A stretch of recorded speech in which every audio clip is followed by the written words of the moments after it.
বিতর্কের মাঝে মুখ্যমন্ত্রী 1 মাসের বিরতি দিলেন। কোনো তাৎপর্য না, কোনো তাৎপর্য নাই। মৃতের গায়ে আতর ছড়াচ্ছে। জাদু জানেন উনি যে 1 মাসের ব্যবস্থা করে দেবেন? জাদু জানেন? বলুন, উনি ফর্মুলা কি বলুন? কোথায়? এই যে হকার সরাবো, বিকল্প জায়গা কোথায় আছে কলকাতায় বলুন? সেখানটায় প্রমোটারি কারা করবে?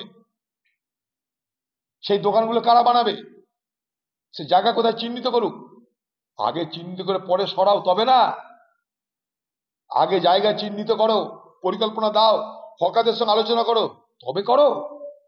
এভাবে আমরা করেছি, হাজার হাজার হকারদের পুনর্বাসন করেছি। হ্যাঁ, দেখে আসুন, এখনো বহরমপুর শহরে দেখে আসুন, কাঁদিতে দেখে আসুন, লালবাগে করেছি আমরা।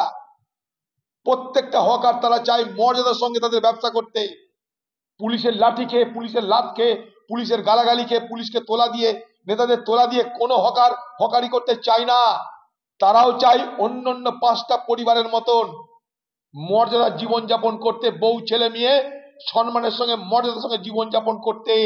প্রত্যেকটা মানুষ চায়। আপনার পুলিশের লাঠি, গুঁতো, গাল, কিস্তি, সন্ধ্যেবেলায় মদের বোতল দেওয়ার বাধ্যতা, তার থেকে মুক্তি চাই বাংলার হকার সমাজ। কেউ শখ করে হকারি করে না।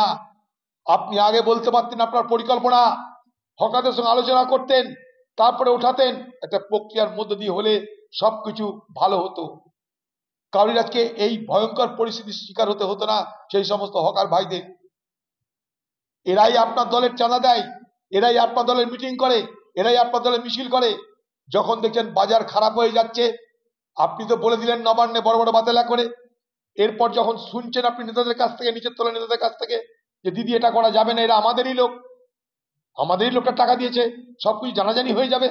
কেউ বলছে তোলা দিয়েই তো খাই, কেউ বলছে 300 টাকা প্রতি মাসে দিই, সব জানাজানি হয়ে যাচ্ছে। আবার সেটাকে ঢাকো, সেই আবর্জনাকে, সেই দিদির তৈরি করা সেই দুর্নীতির দুর্গন্ধকে ঢাকার জন্য 1 মাসে তিনি নিদান দিয়েছেন। কি নিদান সেটা জানতে চাই আমরা। হোয়াইট পেপার কোথায়? কত হকার আছে তাই দিদি জানে না। পশ্চিমবঙ্গে কত হকার আছে তার সংখ্যা আপনি জানেন না। পশ্চিমবঙ্গে কত পরিযায়ী শ্রমিক আছে তার সংখ্যা জানেন না। নির্বাচনে জেতাটা শেষ কথা নয়, মানুষের মৌলিক সমস্যার সমাধান করতে হবে, তবে আপনি মামাটি মানুষের নেত্রী।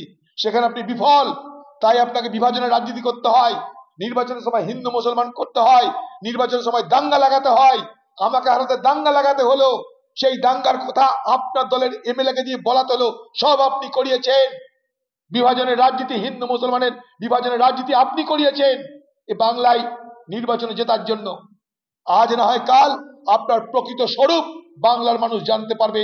নিশ্চিত থাকুন বাংলার মানুষ।